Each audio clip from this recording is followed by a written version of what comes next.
Yes, everybody, welcome back to Talking Wolves. We're here for a brand new match preview on the channel. The content coming thick and fast over the last week or so. The end of the transfer window, we had Thursday night's game under the lights at Molineux against Manchester United, and now we're on to this weekend's game at Stamford Bridge against Chelsea. As always, guys, give my thoughts, give my predicted lineup, and we will have a opposition preview later on in the video as well. But Wolves will be hoping to bounce back after a frustrating evening at Molineux on Thursday. A 4-3 defeat against Manchester United. I don't think it was an awful performance. It was an awful 45 minutes of football from Wolves, really. The second 45 was much, much better.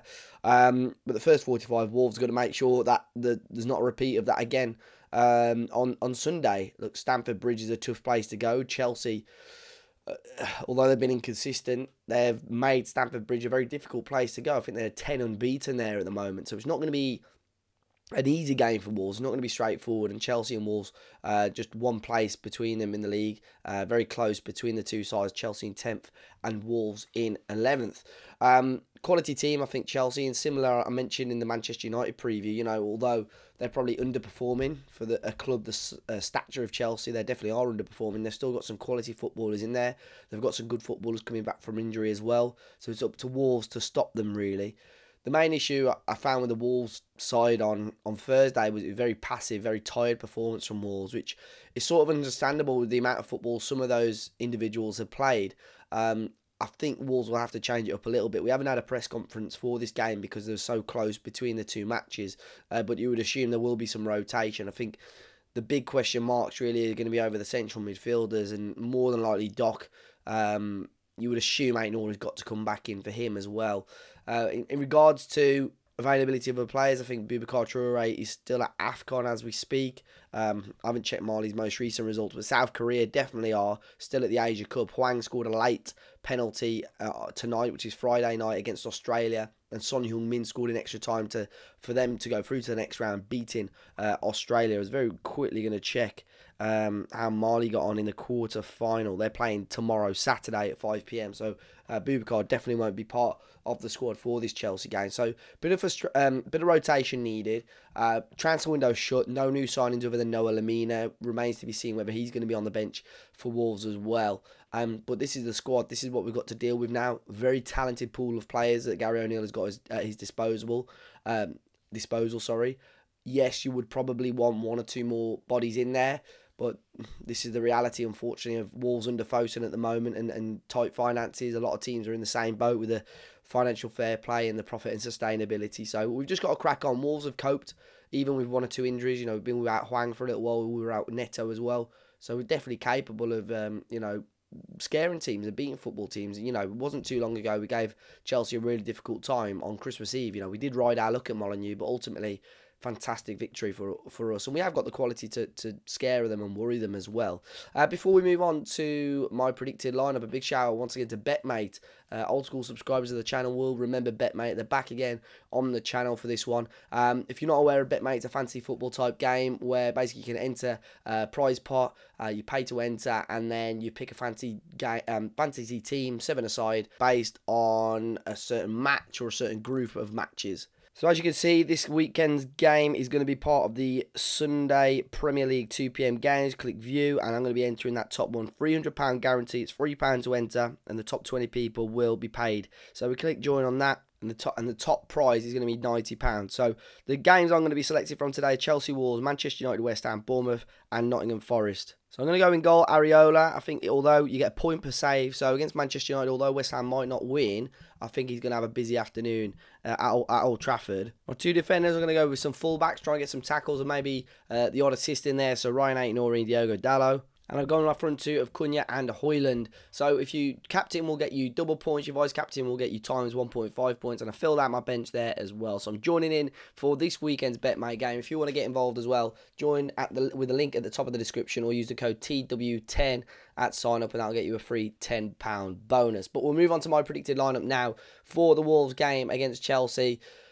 And I think it sort of alluded to earlier, two changes for me, adding that much-needed energy. I think Tommy Doyle has been absolutely fantastic for Wolves, but I think it's time maybe to give him a rest and bulk out that midfield a little bit. With João Gomez coming back in to partner Mario Lemina.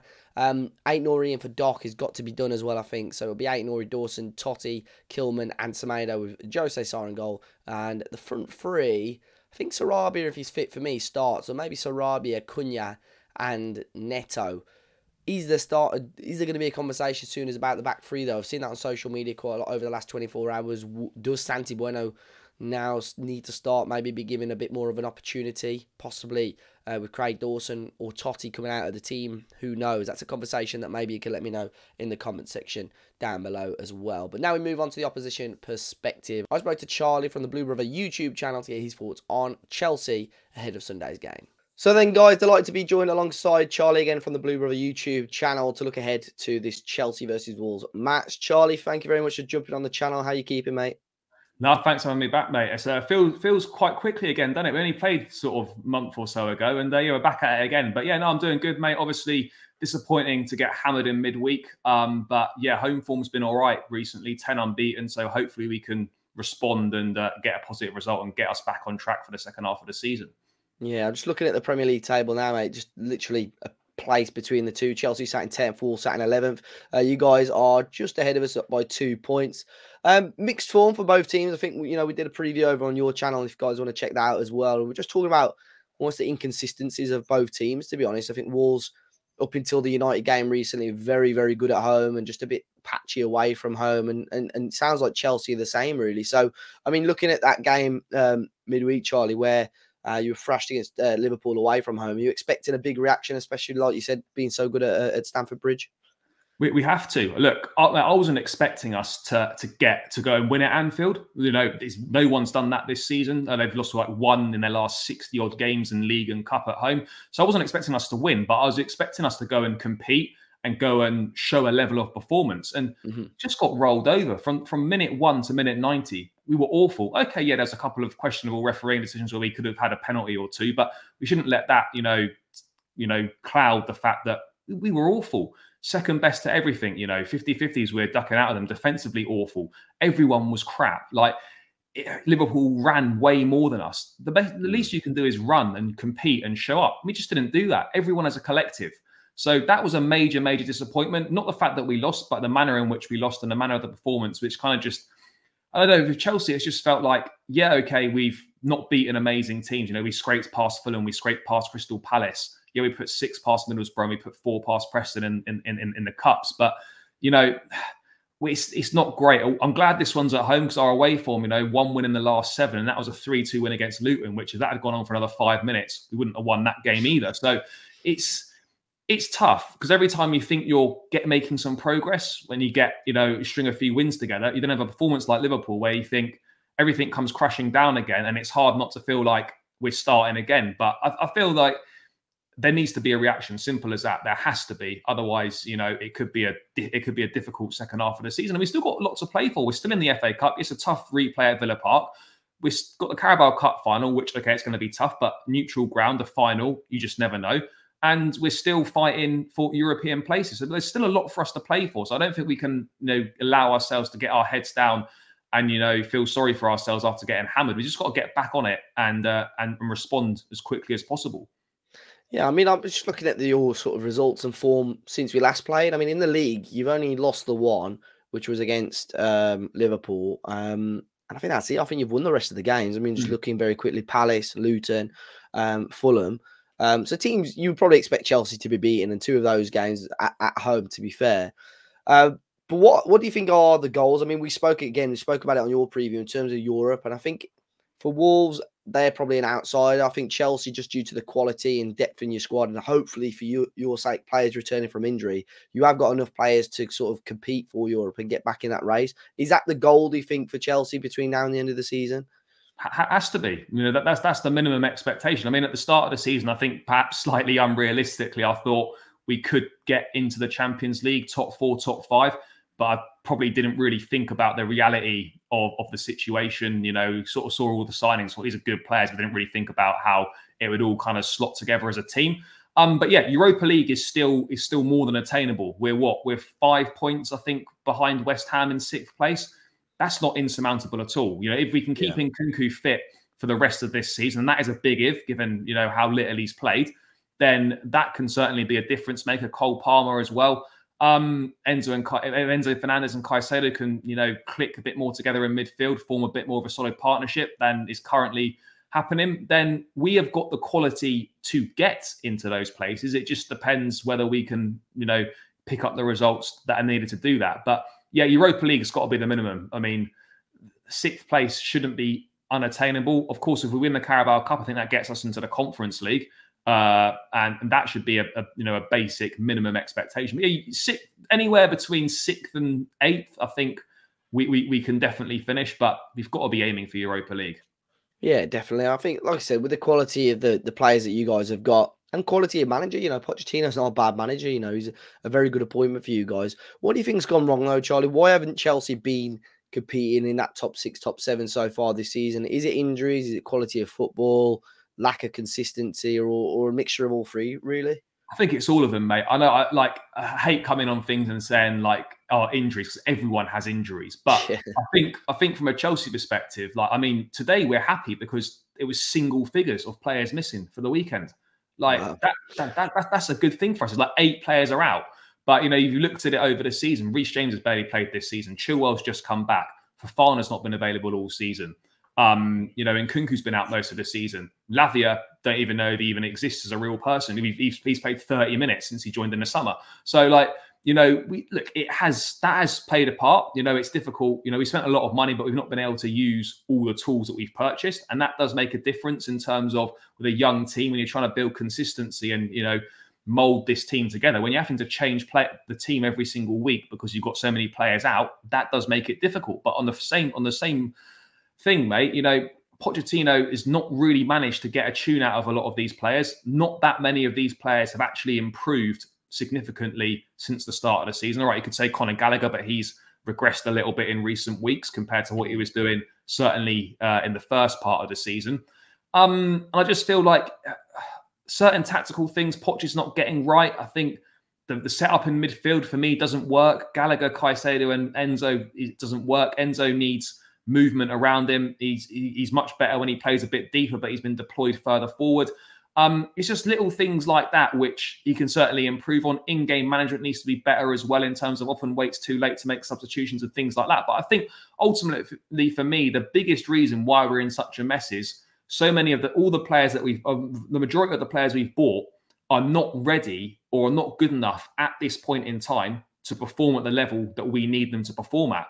And you know, when you combine that with literally pretty much every single person within the club from top to bottom changing in the space of 2 years, it makes it difficult. I don't want like sympathy from people, but like I think it's a lot harder than maybe Chelsea fans and I think just football fans in general, you know, expected this job to be, because I think it is really difficult given all the circumstances surrounding the club. Like no Premier League squad is built how ours is, and there's probably a reason for that because it either doesn't work or, you know, it's going to take maybe a couple seasons for you to actually see the fruits of the work and if these players are going to be any good or not. Do you think then Poch needs time? Do you think he's out of his depth at Chelsea, or do you think that is like, so at the top, Chelsea just need that bit of consistency to settle down and to get back to where they need to be? Look, it's obviously Poch signed a 2-year contract when he took over in the summer. There's going to be a review at the end of this season about, you know, how things are going and whether he carries on or not. The problem I've got is that obviously these owners have come in, they've set out the path they want to go down. It doesn't look like they're going to backtrack on that. We need some more experience. I don't mean just experience for the sake of it, but we need some quality, you know, finished article players rather than just more potential. But yeah, look, for me, I think the biggest thing is the sporting structure, like above the manager. Like guys like Lawrence Stewart and Paul Winstanley, these are good guys, but I think they're trying to run Chelsea, and with the greatest respect to these clubs, they're trying to run Chelsea like Brighton and like Monaco, where, you know, we're asking for 50 million quid for Amanda Broja. At Brighton or a Monaco, you could probably get away with asking for that. People know that Amanda Broja is not worth 50 million quid. So it's things like that. I think, look, Winstanley should be maybe a chief scout. I think his talent ID is very good. Lawrence Stewart would be very good for the multi-club model. I think he's worked in the Red Bull system before. But we need a best. We were promised best in class when Clearlake took over.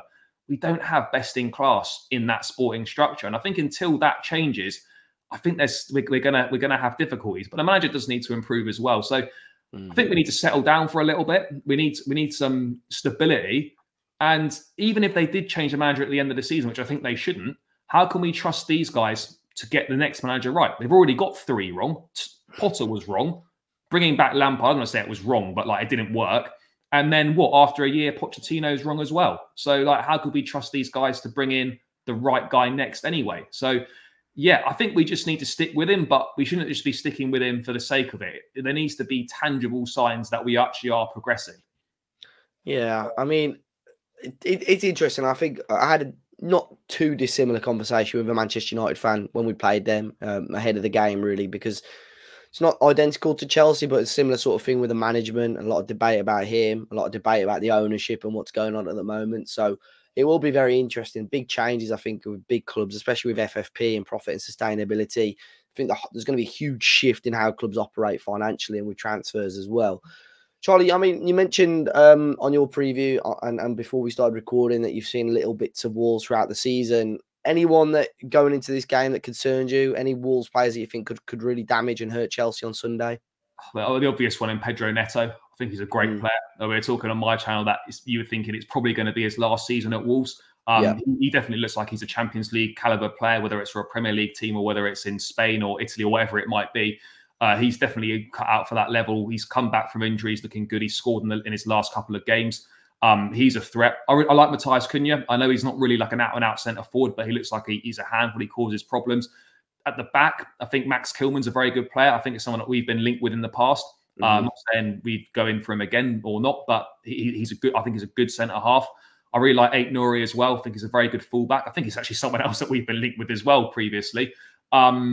But yeah, I just think Wolves are a solid outfit, and they've got players that can cause problems. I mean, no Hwang being at the Asian Cup is definitely a big plus for Chelsea. But you know, Wolves aren't just Hwang. There's other decent players, and you know they can cause problems. And you know we are susceptible to making lapses in concentration at the back. And I think you will get some chances. Yeah, well, fingers crossed. I think it's going to be an interesting one. Like you said, Chelsea being very good at home, us being ropey away from home. I'm really not sure what to expect. Let's go with your score prediction, Charlie. What are you thinking ahead of this game? I mean, as I said, home form has improved a lot. But again, you're probably going to be the best team we've played recently because, as you were reeling off earlier, like we've played Luton, Palace, and Fulham, and in 2 of those 3 games, we needed a penalty to win. So yes, we still won, but it's not convincing. So I'm not sure how sustainable that level of performance is. So you're probably the best team we're going to have played. You know, in January. Best team recently in the league. Sorry, actually not Liverpool, obviously, but you know, at home, it's going to be the best team we've played for a while. I'd like to think that the boys would be up for it and they'd be desperate to get a reaction and put things right, and you know, do it for the fans as well as themselves. So I think it will be close, mate. I'm going to go for a narrow 2-1 win for us, but I also equally wouldn't be surprised if it ended as a 1-1 draw or something like that. Yeah, I think it'll be a close game, mate. Where can people find you and your channel if they wish? Yes, in fact, thanks as always having me on, mate. Just Blue Brother CFC, all one word.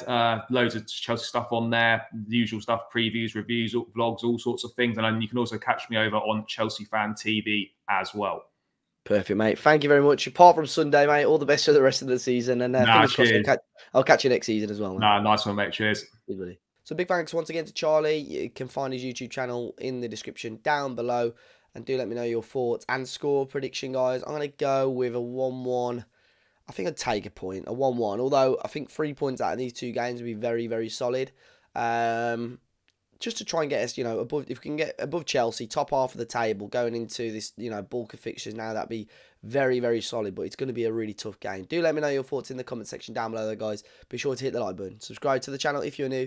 And I'll catch you all very, very soon.